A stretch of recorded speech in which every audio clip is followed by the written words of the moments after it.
Let me tell you a story. White supremacists show up en masse demonstrating in an American town.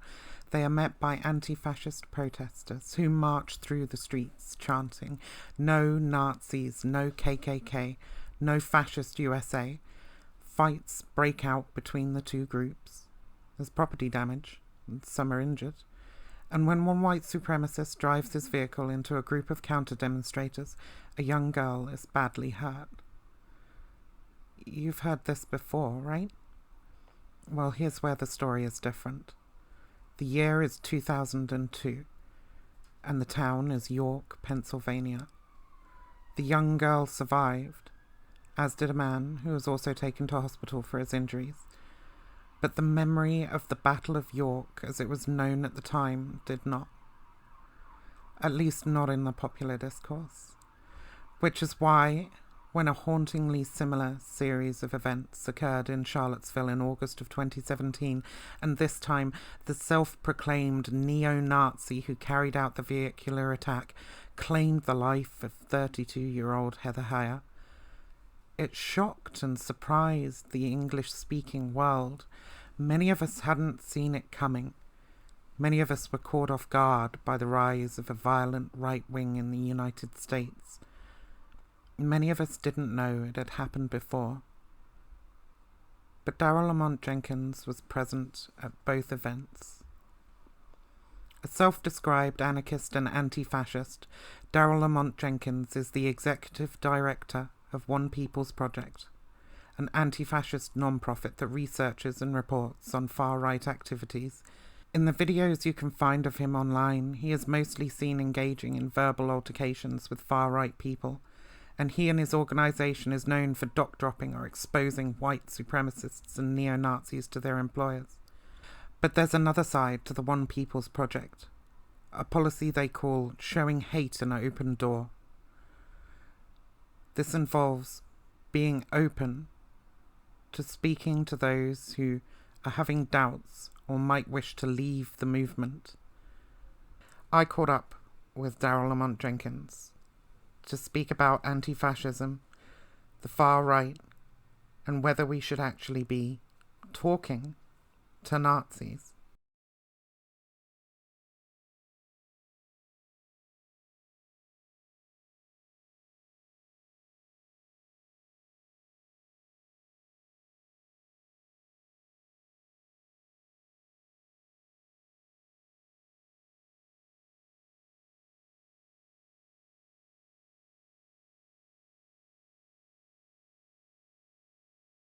You're fairly well known in the media for sort of confronting and dock-dropping Nazis and white supremacists. Could you tell us about sort of the other work you do that maybe isn't sort of covered as much, that doesn't involve dock-dropping and shouting at Nazis at protests? Are you referring to the open door stuff in which we try to help some folks out? Yeah, that's right. All right. Well, basically, with that, it's kind of like a more or less companion piece to what it is we do, and it really is something that you might say happens by accident. As people get older and as people want to move on with their lives, they're trying to figure out how.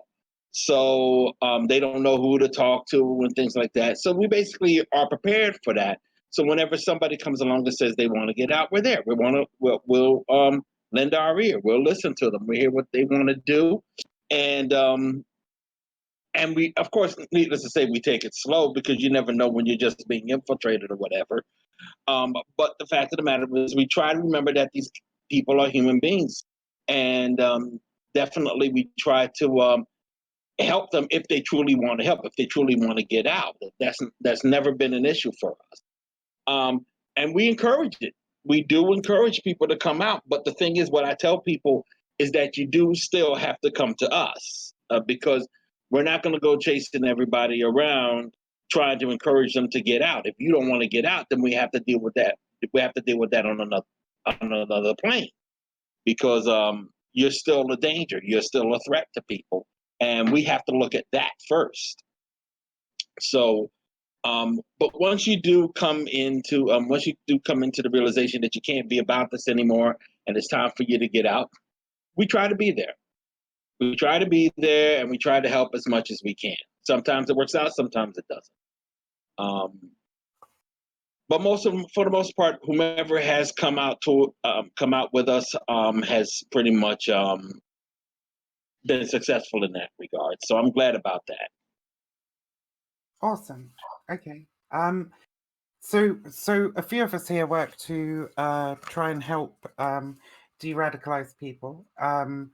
Obviously, the internet is a really good sort of radicalization tool for the alt-right, and some of our friends have done sort of like YouTube videos and so on how this process works. But I think there's probably more to it than simply just being attracted to certain kind of videos that you see online. What other things do you think makes somebody become a white nationalist? And do you think that the knowledge of how people become white nationalists can be used to sort of arrest the radicalization process or aid in de-radicalization in any way? Well, it's funny because I've been asked if I would open up some sort of start up some sort of program to help people get out of the white power scene.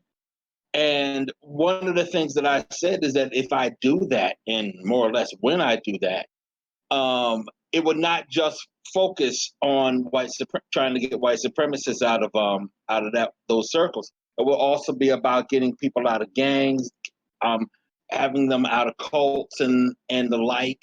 And the reason why is because before you deal with the politics, and matter of fact, you probably won't even deal with the politics at all. You got to look at the kind of baggage, psychological baggage that person has, because that's where it begins. That person is sitting there in his or her day and age, trying to figure out how to make their lives worth a damn when they're going through all kinds of things in their personal life. And unfortunately, when it comes to the white supremacists that we're speaking of in this case, the wrong people got to them. And they become they're no longer, they're confident, of course, and they feel as though that they can do no wrong. They got people that have their back, but it's the wrong people, and then they become a dangerous element in society. And that's where the concerns have to begin is, well, why did you go in this way? Why did you go in this direction? And then you find out, hey, I was hungry, or I was I'm mad at my parents. I mean, I get a lot of that. I need to sustain myself, that kind of thing. And so you give them that other direction, and then all of a sudden, being a neo-Nazi isn't as important anymore. And so, first and foremost, you got to look at it without even talking politics to this person. I mean, you could talk all day long to that person about why their pursuit of a white-only homeland, for example, is not the best way to go. But you're not going to get anywhere. Not really. I mean, that's their concern is themselves and their life. So focus on what it is they're looking for and how it is to make their lives better. They'll go away. They'll leave the other stuff behind. I think we definitely have some problems with sort of engagement, right? We'll invite certain people that we come across online who we think might be questioning their position within the sort of like political sphere. But it's often very difficult to tell which people are truly truly desire to engage, and which people are just sort of there to troll with that kind of debate me, right-wing Stephen Crowdery kind of attitude, change my mind, etc., with no real intent on taking on information. What do you think there are any kind of things we can look out for to see whether somebody is genuinely sort of looking for an alternate point of view or having doubts about where they are? I think that, and this goes back to the whole thing about how they have to come to us because we're not chasing them around. Truth be told, the other reason for that is it's going to be fruitless if it's going to be fruitless if it's just you chasing after them, because then you open yourself up for that, number one, and number two, you'll be breaking your heart all over the place. They will reveal themselves more and more as you get along. It takes a while. It does take a while. Some quicker than others. I mean, it's just a matter of you feeling that person out, just like you will feel anyone else out, before you start trusting that they want to get out. I mean, you still have to be careful. You still have to maintain a security and all that, obviously, which is why whenever I'm dealing with some of these folks, whenever I deal with it, it's just strictly me and them. I don't introduce them to anybody else until I'm 100% about them. And it takes a while for that to happen.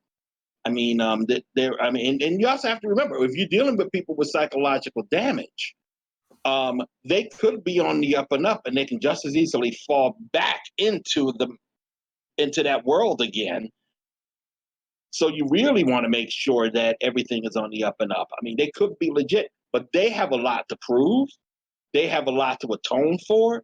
I mean, let's be real. A lot of the people that I help get out, that come out, they also provide us with information about their crew. See, not only does that benefit us in helping the general public get the information that they need to combat this, but it also makes it harder for them to go back, because they just made their old comrades mad, very mad, and they will not want to be anywhere near them again, because it could be detrimental to them. I mean, I'm not wishing them any ill will, obviously, but by the same token, I got to recognize the reality. The fact is, once they start providing sensitive information about their road crew to us or other groups out there, then that says to me that they are willing to give up everything, because they can't go back. They just simply cannot go back. It's got to be a very difficult place for someone to find themselves in, for sure. Yeah. At this point, I will be opening up the floor for other people who want to ask questions. So if you want to ask something, feel free to send me a DM ever so quickly. Just finally, sort of for myself, you're I would say a veteran of Charlottesville, and Charlottesville was one of the events that I think woke up a lot of people who are sort of left leaning or centristy to the real sort of threat of fascism, and if not Charlottesville, sort of the Christchurch shooting and so on, hit a lot of us pretty hard, I think, in terms of a wake up call, in terms of the reality of the threat of fascism in the West. In fact, I actually right there is one of the shields that came out of Charlottesville, one of the shields that the white supremacists had, and now it's just pretty much sitting up here on my in my office here these days. I actually just brought that in from home today, because I wanted it out of there, and it's now going to be here as a reminder that can't happen again. That cannot happen again. It's already happened twice in our lives, and the sad thing is, as much as it can't happen again, I have a feeling it will. I have a feeling it will, because everybody's at that breaking point now. Charlottesville was just one shot across the bow. How many more shots are we going to take? I mean, when you say twice, we've had Charlottesville, we've had the Christchurch shootings, we've had the Tree of Life shooting. More recently, there was another synagogue. I forget where, but here in the UK where I live, we had the Finsbury Park Mosque, where a chap drove a van into a group of Muslim worshippers. Right. Right. Well, what I had meant by Charlottesville being the second time for us is because there was a similar rally back in 2002 in York, Pennsylvania, which pretty much was a parallel to what we saw in Charlottesville, up to and including a neo-Nazi driving his truck into a group of people. Now, no one died in that, but there were some people severely hurt, including a little girl and a police officer, and neo-Nazi only served 2 years. Okay. So that's the kind of parallel. I mean, that's how desperate they're getting now. I mean, when you talk about Christchurch,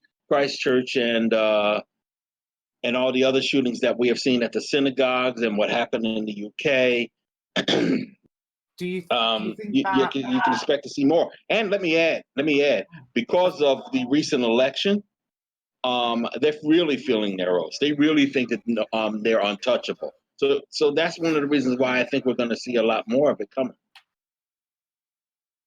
Do you think that the events in Charlottesville? I mean, a lot of alt-right people have said that this sort of really harmed their movement. It was just incredibly bad optics, and of course, the Unite the Right rally next year had far fewer participants. Do you think that this sort of like has driven people to these more extreme actions in order to push that white supremacist ideology? Well, they were pushing for those more extreme actions even well before Charlottesville. They had been committing them well before Charlottesville. I think that what happened after Charlottesville, I mean, Charlottesville was their coming out party, or at least they thought it was going to be. In truth, it turned out to be their ultimate.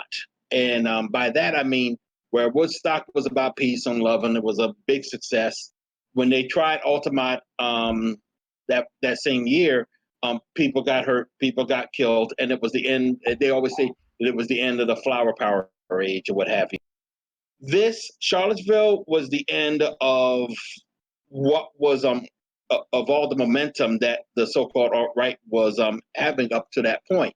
A lot of people left the groups. A lot of them got doxxed and could not be as effective as they were prior to.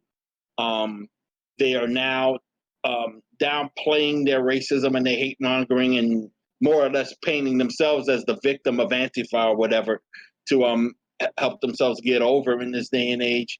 Or some are even incorporating more persons of color into their ranks. I mean, there were some in Charlottesville, but even more so now. So I think basically what has happened was a shift in tactics, and it's not really working, but it is. But I don't think they're going to see the kind of momentum that they had prior to Charlottesville. Not at all. Well, that's encouraging. At least I worry that it's more insipid. You mentioned, that you have sort of people of color kind of joining the movement. Yeah, Jesse Lee Peterson. I saw you speaking with him. Candace that was Owen. fun. Yeah, I know that was honestly. That was practice. That was practice. He Jesse is Lee Peterson is hilarious. not taken seriously ever. Yeah, he really isn't taken seriously either on the right or the left, I don't think. Anyway, Pigeon, you had something that you wanted to ask? Hey, thank you so much for taking your time to speak with us, firstly. And I have a question about I have a friend who seems to be going down quite an extreme political rabbit hole of white nationalism. When do you make the decision that it's no longer a good idea to support them? Is it when they seem to be going more towards like physical violence, or is there a step before that where you have to say, no, I can't associate with you anymore?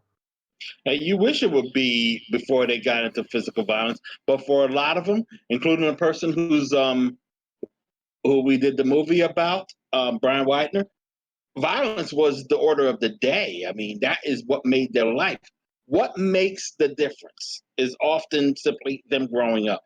They're raising a family now, for example. They're having kids, and they cannot bring the kids into that world. And they need to move on because they cannot do the same things that they used to do when they were younger. And then they look back and realize they made a mess of their lives, and they need to rebuild it. So that's really where it comes from, more often than not. And I think that's one of the things that we always look for, just those people who realize that they can't do it anymore because they simply can't do it anymore. and sometimes it's before they get too old to change, or sometimes we can get them young before they ruin their lives too much. But that's pretty much it. It's usually a case of shifting your focus in life, and that usually means starting a family. Okay, thank you. Awesome. Yeah, Signatural wanted to ask something, but unfortunately his internet is a bit wonky, apparently, so he can't ask it for himself. He wanted to ask, do you think there are other groups outside of fascists, ethnic nationalists that violence is justified against? And I suppose to add to that, do you think that violence is justified against fascists? The only time when you should be really concerned about violence is really whenever we are being attacked. I mean, I say that if you have to be engaging in that way, it has to be as a form of defense. It has to, and you have to be prepared for that possibility in a number of situations, especially when we're dealing with the far right. I think one of the reasons why Charlottesville happened is because that particular town had just been under siege for like a couple of months by white supremacists who were upset that the Confederate monuments were being taken down, and they just kept on making the overtures about how they want to really cause some sort of grief and damage in Charlottesville. And we were there to protect the town. We were there to help that nonsense be pushed back a little bit. Things just simply went haywire. And unfortunately, things happened as they did.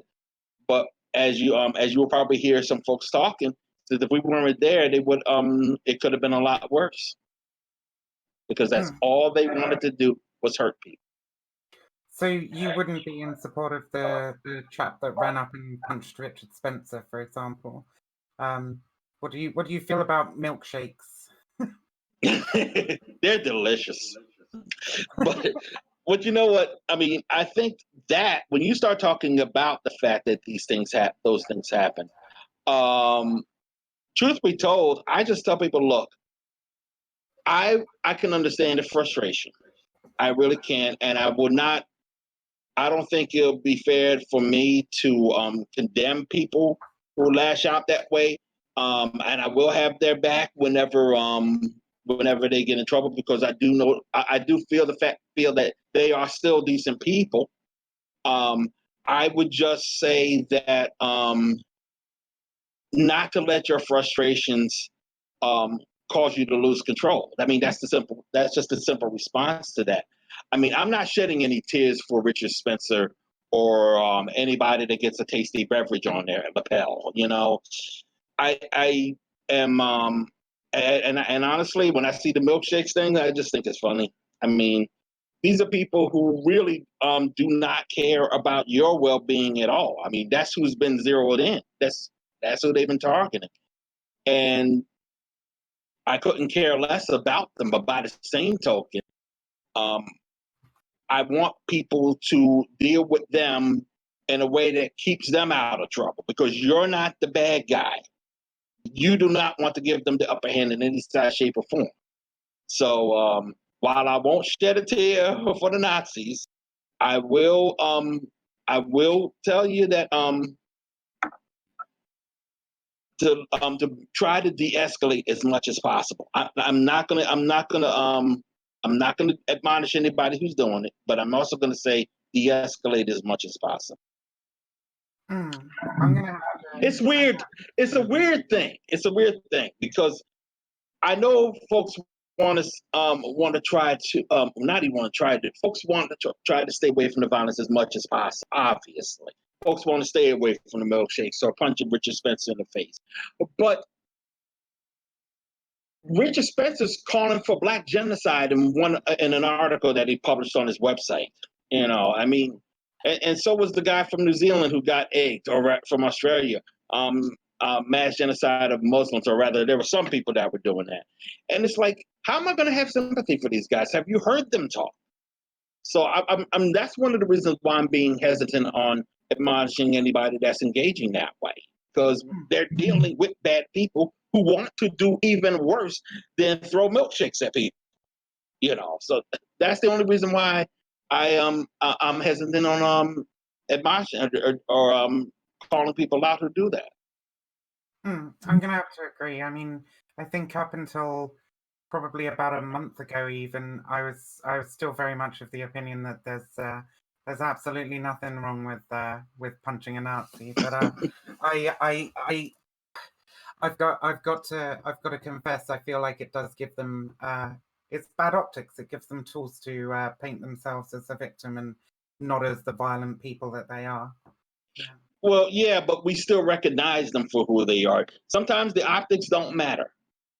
I mean, in 2 days, we're going to celebrate the 75th. We're going to observe the 75th anniversary of people who didn't care what Nazis thought of them and handled them. So optics, they didn't care about the optics either. They just made sure it got things done. What would that be? The 75th anniversary of Normandy, D-Day. Ah, of course. Okay. Cool. Another question from Sig. Do you support ethnic nationalism in any other countries, such as Japan or Israel? I'm not a fan of nationalism at all. Period, paragraph, the end. I am no fan of nationalism. I remember seeing a meme that said nationalism was about taking pride in something you never did and hating people you never met. And that's pretty much it in a nutshell. Nationalism is something for weak people to latch onto, to make themselves stronger. I mean, and I don't care who it comes from. I mean, granted, there are some weak people out there who do need to have a group to rally around. There is really nothing wrong with that. It's when that group feels that the target is going to be someone who isn't their enemy, really, who feels that they need to attack innocents. When that starts happening, then we have a problem. And that's what nationalism does. Nationalism is all about making enemies out of people who aren't your enemy. And I don't want to be that. And I don't think anybody else should be. And it avoids, and it keeps you from looking at truth, because when you get into nationalism, you also have to get into subterfuge. You also have to get into lying, and you get nothing. You get nothing out of that. So I think many of us are kind of in a, or at least our generation are in a different position than your generation, myself being most of the people in this channel probably being younger than that, in that we're sort of more keyed into sort of the happenings like around the internet and so on. One of the other Discord servers recently hosted Stefan Molyneux for a Q&A, Ask Me Anything kind of session similar to this one. I personally was considering mobilizing against that to try and sort of shut down that conversation if I could.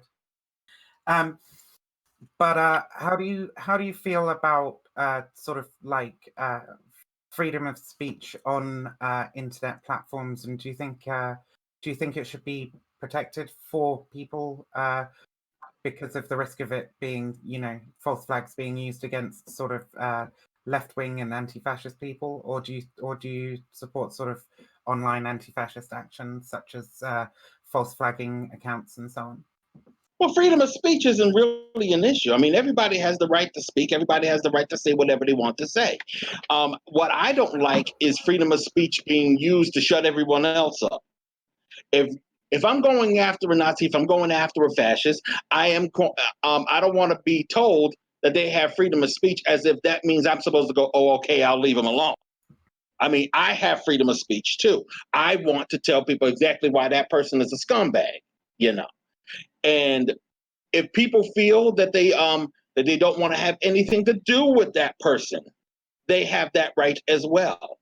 Nothing protects you from consequence of your actions or words I mean, if you say something that people find objectionable, they have a right to respond to it. You may not like the way they respond to it. That's just the way it goes. You cannot shut anyone else, anyone up, just as much as we can't shut you up. I mean, that's just how it works. And I keep on calling it the Great American Cop-Out, freedom of speech, because every fascist that comes down the pike thinks that somehow freedom of speech is supposed to be their get out of jail free card, that they don't have to suffer any consequences for what they are about. And that is not right. And that is not the case. Okay, so Grim wanted to ask, do you have any advice on fighting hate inside established institutions, sort of racism, homophobia, transphobia, etc., inside universities and government institutions? I think basically you have to assert yourself. You have to go out there and you have to make it clear that you are going to change the policies and the things that have kept people down in those institutions, whatever those institutions may be. I think that the biggest problem is that you have to also keep an eye out for those who try to keep you from doing that, and just basically document them whenever it happens. Whoever is the person pushing back on you from achieving human rights or basically fairness in whatever institution, whatever establishment you're a part of, you have to look at them and see, okay, well, why are you doing that? And if you find something nefarious, call it out, because calling it out is going to bolster your argument a lot more, and it will expedite a resolution.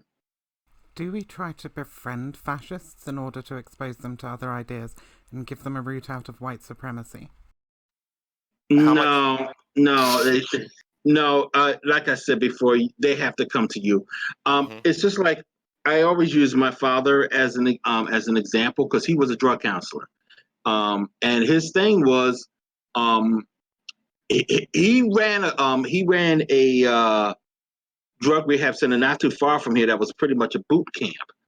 And it was also the last chance saloon. If you fail out of this rehab center, you were pretty much going to go to prison for something that you had done. So my father's attitude was like, it's kind of like the whole thing about they have to come to me. Well, when they come to my father's pretty much said, he told me straight up, look, I only give them 2 chances. The second chance, I kick him to the curb and I move on to the person that actually wants to get help. I mean, and if you're going to have that attitude, I mean, you got to be firm. I mean, you got to be firm, because remember, you have all the cards, and you are going to be the one that is going to decide which way this is going to go. Well, the person in question is going to decide too, but you are not going to be the one that's in trouble if they decide that they're going to stay radicalized. My thing is, because you have all the cards, you do have to wait until they decide for themselves that they want to get out. You can't waste time chasing folks around. I mean, basically, you just have to be firm on folks that says, look, we are not going to let you be a part of society. I mean, to be frank, to be a part of society, if you're going to be about this, it is incompatible with what direction we are all going in.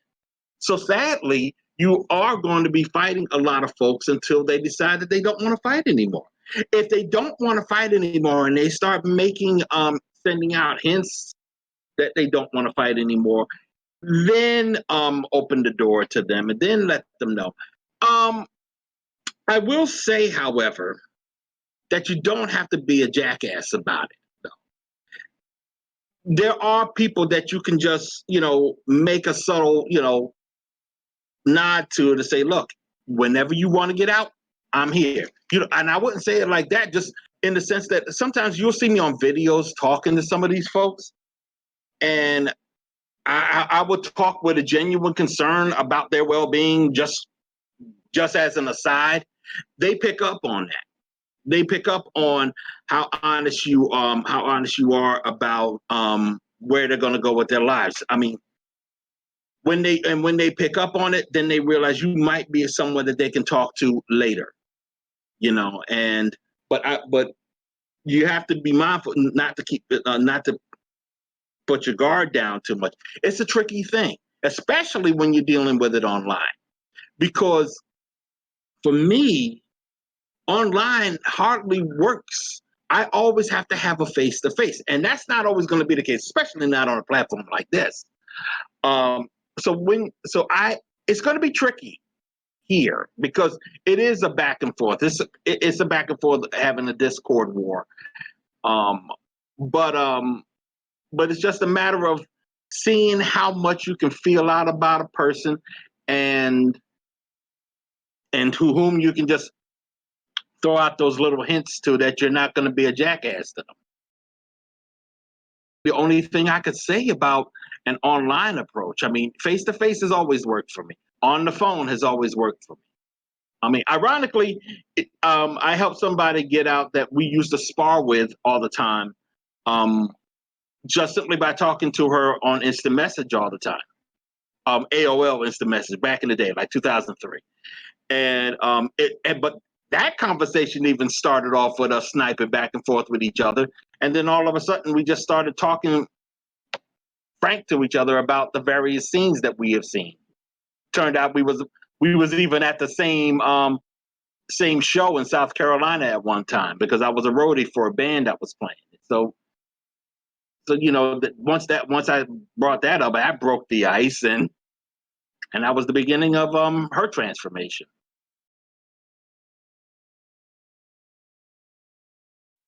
There's always a way. I mean, there's always a way to be proactive. It's just for me, it has not been easy.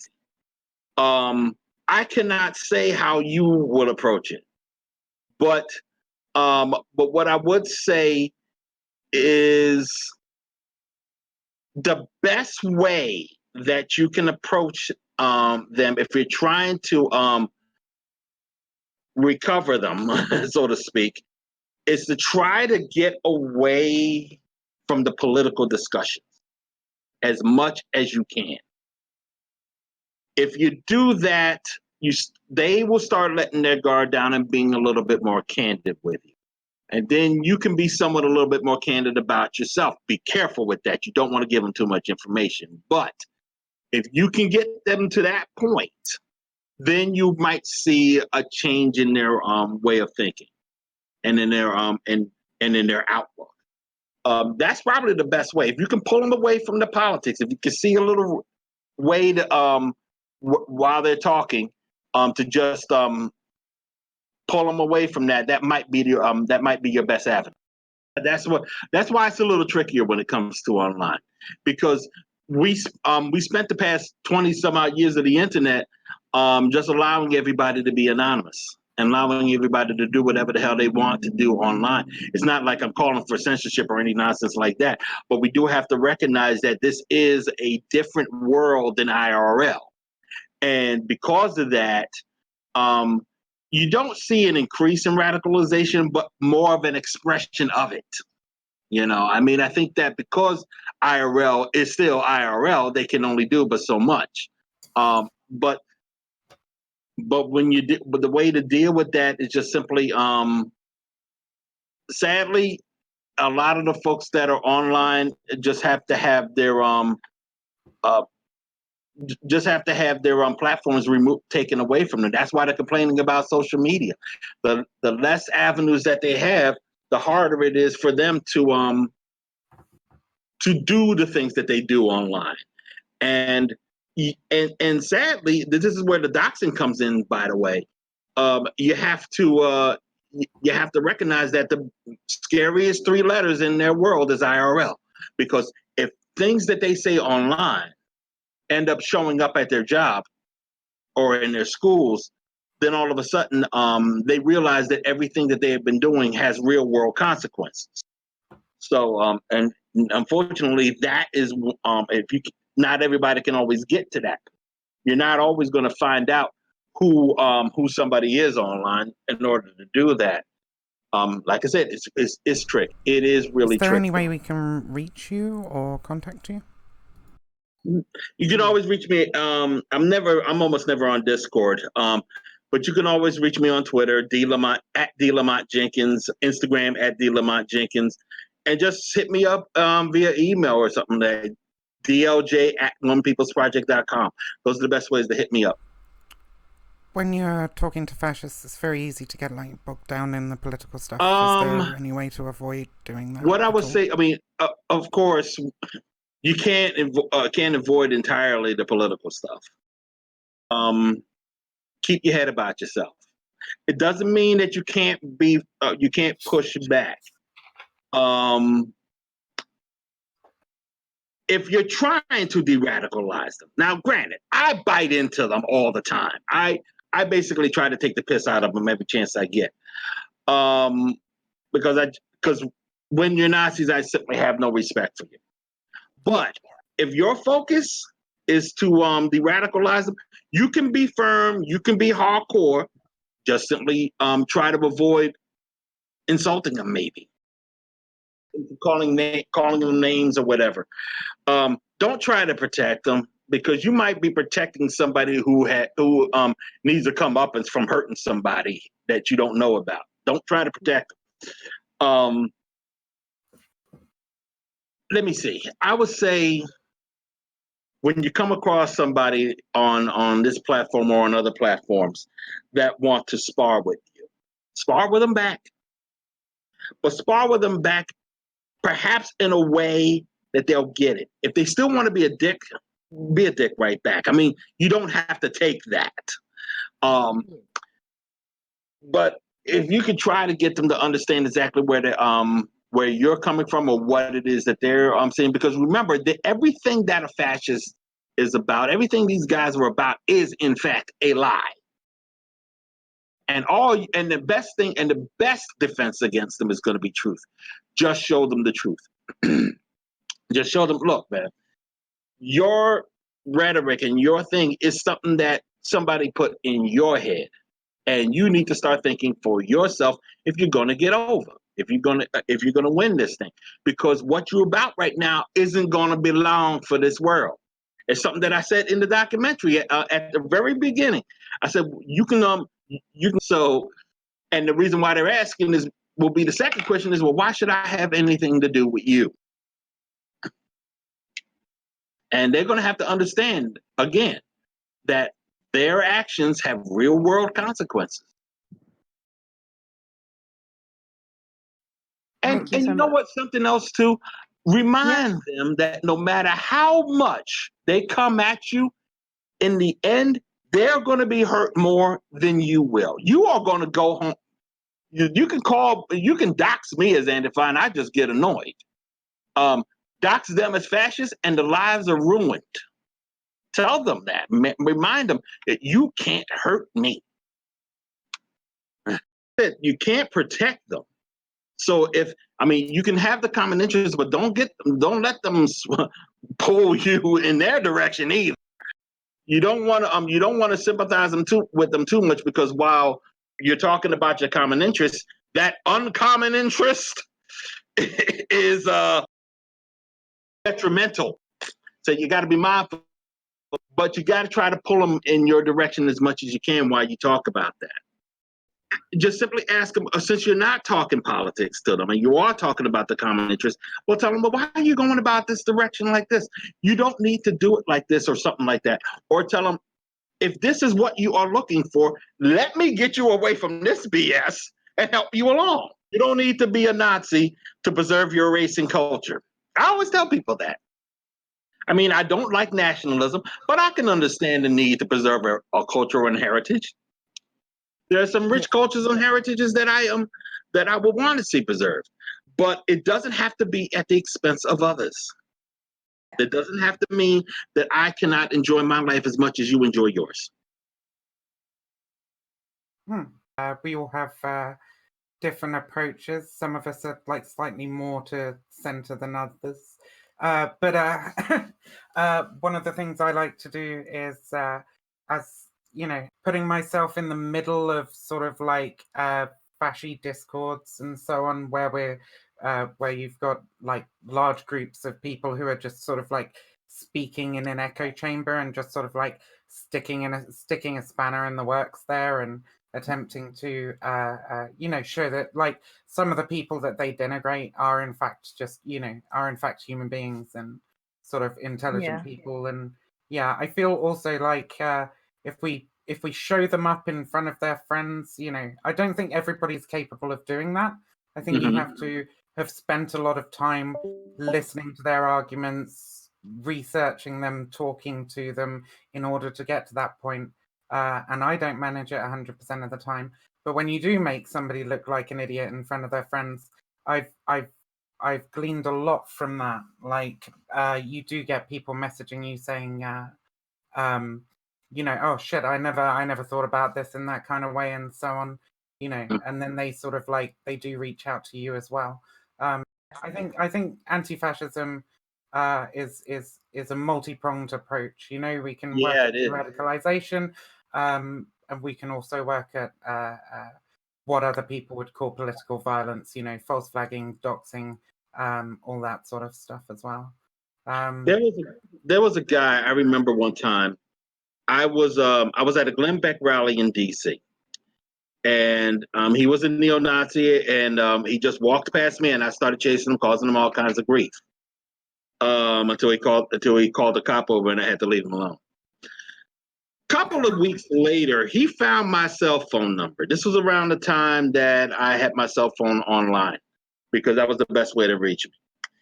And he wanted to talk to me the typical stuff about how do you feel about the Black Panthers and all this.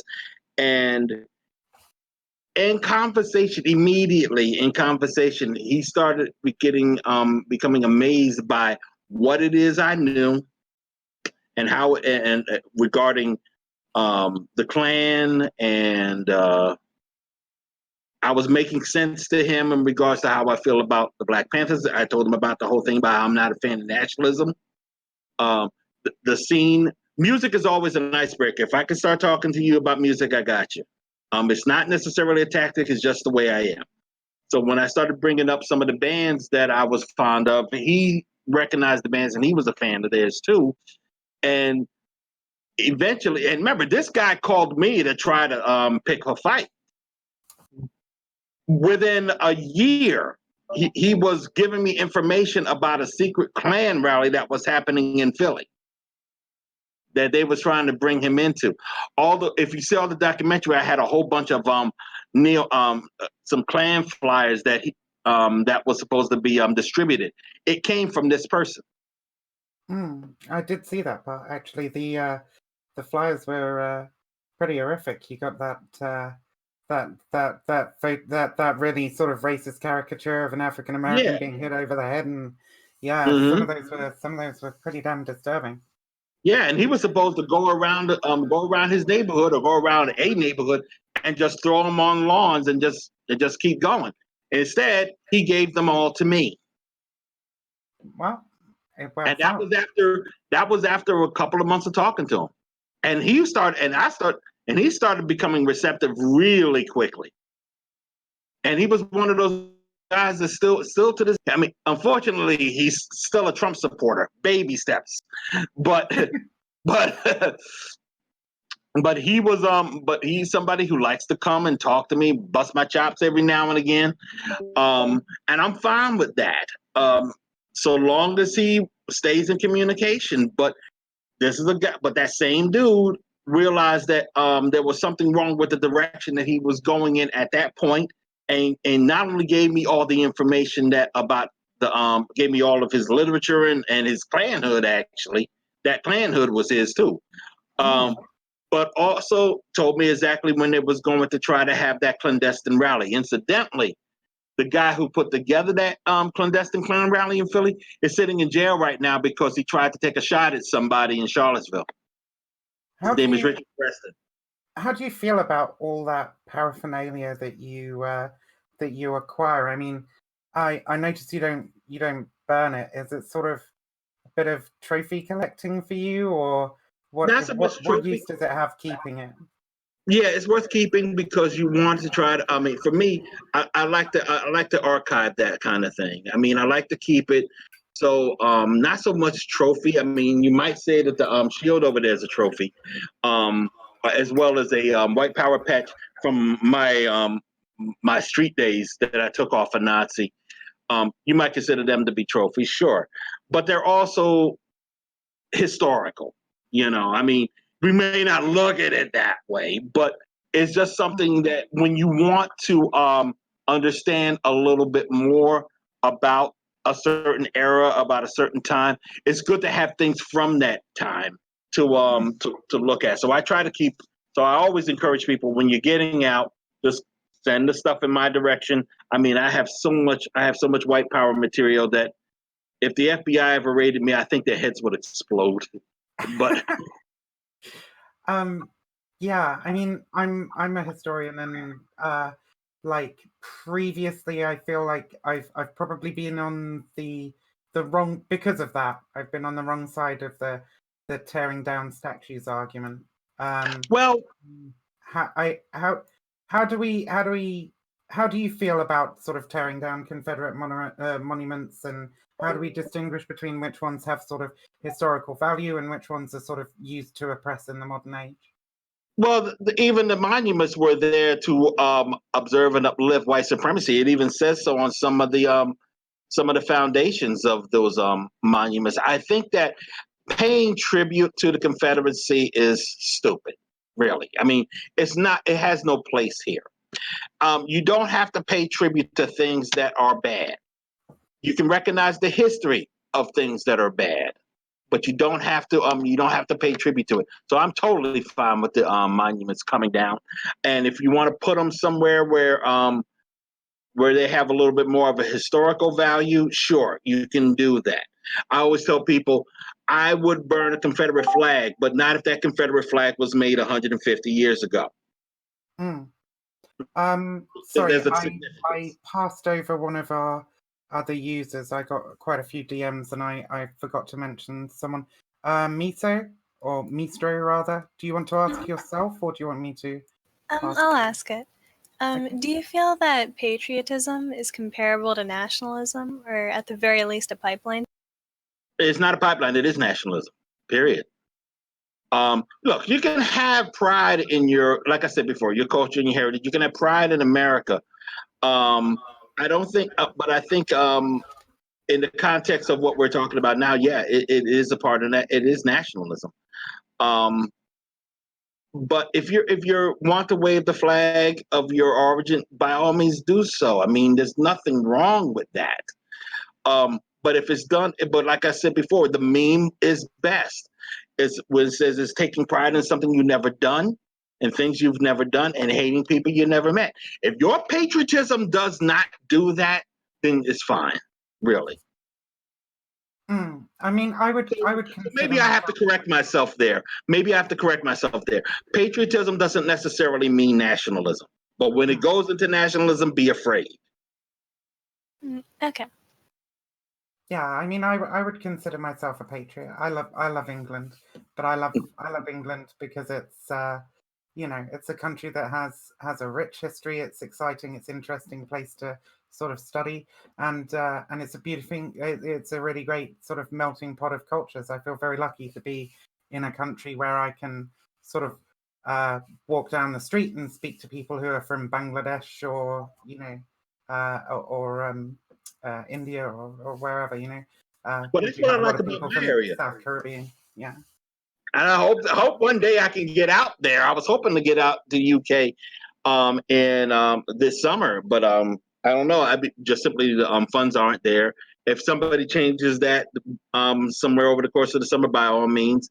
But I definitely want to come out there at some time, and other places where people might be.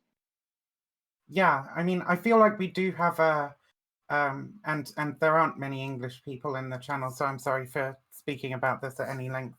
It might not be interesting to you, but I feel like we do have a problem here in the UK with sort of a definite rise in nationalism, and we see this kind of problem sort of all across Europe, with Vox Populi and other sort of like fascist and nationalistic kind of parties gaining ground. I feel like there needs to be a stronger sort of anti-fascist presence in Europe for sure. Okay, so Sig had another question. What was it? If you reject nationalism entirely, then how do you feel about borders? Okay. I'm an anarchist for one thing, but when you talk about borders, like I said before, if you're trying to, I can understand the fact that people say laws are laws. Okay, cool. If you want to protect the borders, by all means, protect the borders from any unsavory characters. Okay, I'm fine with that. But if you're using the borders to be a dick to people who just don't look like you can go to hell. That's just it's another thing that they use to just as a tool to just take a shot at people they don't like anyway.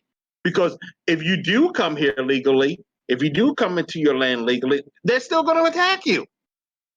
They are still attacking you. There's a lot of people in the US and in the UK who did come here legally and are treated like crap. They try to attack them because they're not speaking the language. Well, you're not talking to them and they're not talking to you. But if they're productive, if they're contributing to society, it doesn't matter. What was that you said about free speech? That's a part of it. So all the immigration issue has been is just something to just another excuse for a bunch of people, a bunch of hate mongers to go after folks. Because if you notice, they don't go after, in this country at least, they don't go after any of the immigrants that come from Russia, come from Ireland, or any other European country, or any other country that that is white. In fact, they're trying the fascists here in this country are calling for this country to provide asylum to white South Africans who are trying to flee their supposed genocide there in South Africa. I feel like that's the thing I have to look more into because I don't know a lot about the situation in South Africa. There isn't one. Right. There really isn't one. They're just trying to make themselves out to be. Okay. Which is weird because if you're somebody that don't like black people, Africa is the wrong country to be in. It's continent, I'm sorry, to be in. You don't belong there if you don't like black people. You really should go. Yeah, there's an awful lot of black people in Africa. Yeah, quite a few. Okay, so like we're reaching the end of our hour here, and I really appreciate you taking the time to talk to us. I don't want to keep you any longer than you have time for. If there's anybody else who wants to sort of ask anything or say anything, I'd suggest you send me a DM in the next couple of minutes. And in the meantime, do you want to maybe sort of summarize any kind of advice for people sort of seeking to reach out and de-radicalize people? What I would say is that there are a lot of people out there that are trying to help. You can also talk to some folks who have been de-radicalized and are trying to help others get out. I mean, my friend in Canada, Elisa Haddigan, she's out there. She used to be a member of a group called the Heritage Front, but she was like 17, and now she speaks out against those kinds of elements. Arnold Michaelis, who used to be in a white power band called Centurion, he's with a group called Serve to Unite. He's with he works with one of the people whose father was killed during a mass shooting at a Sikh temple in Wisconsin. And incidentally, the person who did the shooting was a part of the old hate group that Arnold was a part of. And now they work together to try to combat hate. These are folks you can talk to. These are folks who have lived that hard life and now are doing their level best to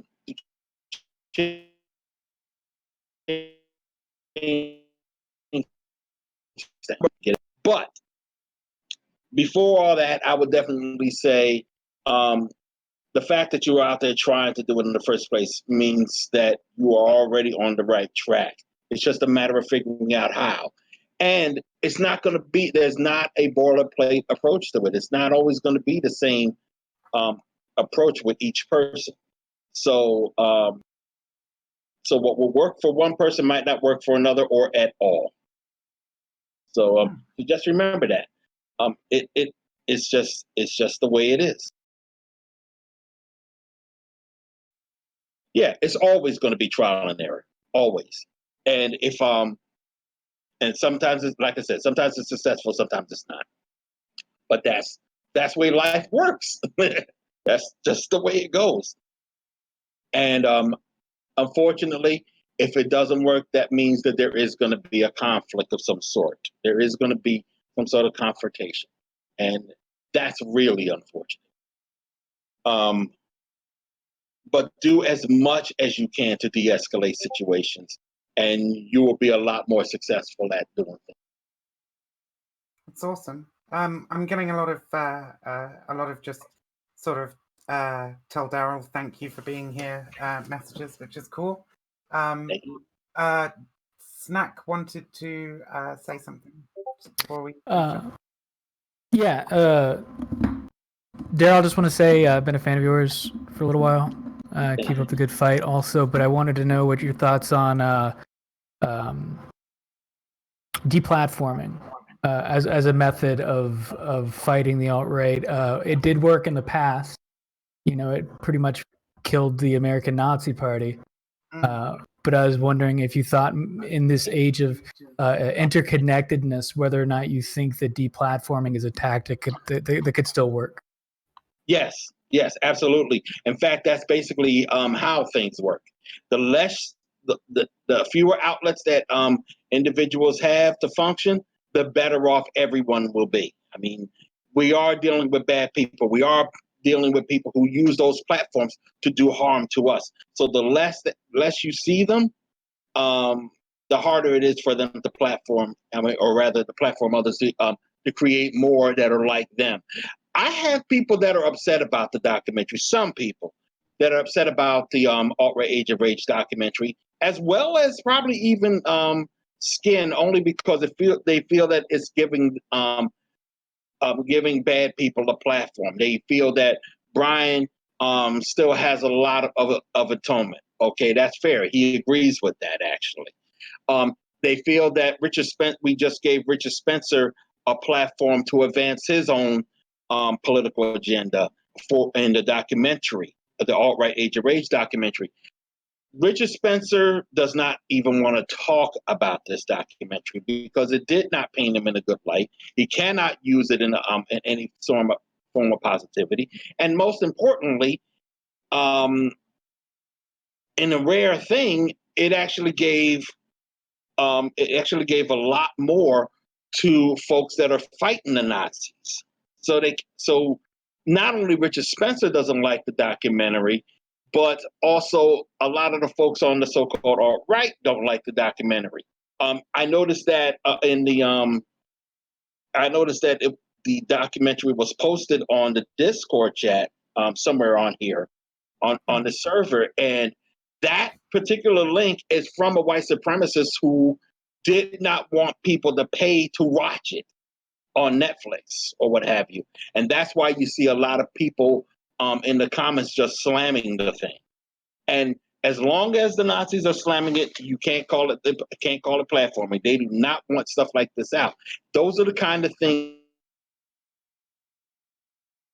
with them. If they're going to have a presence, if they're going to be seen, you have to be there right alongside them to undercut anything that they are about to do. Otherwise, it will be a successful platform. So even when they're being platformed, you can deplatform them. I would add to that you know, we don't hear much from Alex Jones anymore. Milo Yiannopoulos was deplatformed and fell off the radar. It hurt him immensely.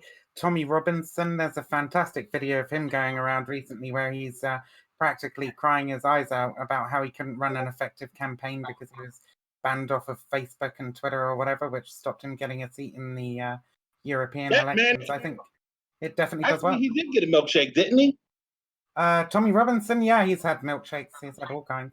Yeah, he got himself a milkshake. Okay. He deserves a few more. Yeah, no, that's been awesome, Daryl. I'm just gonna unmute everybody in the channel now. I mean, you can once again, big thank you for being here and everything, and we're all very appreciative of it. And that was the end of the interview section of our chat with Daryle Lamont Jenkins. After that, he was very kind to stay and chat with our audience members for a further full hour before taking his leave. If you'd like to be a part of the audience for any future interviews that I do, you can find a link to my Discord server in the description of this video. Thank you very much for listening. Have a good day.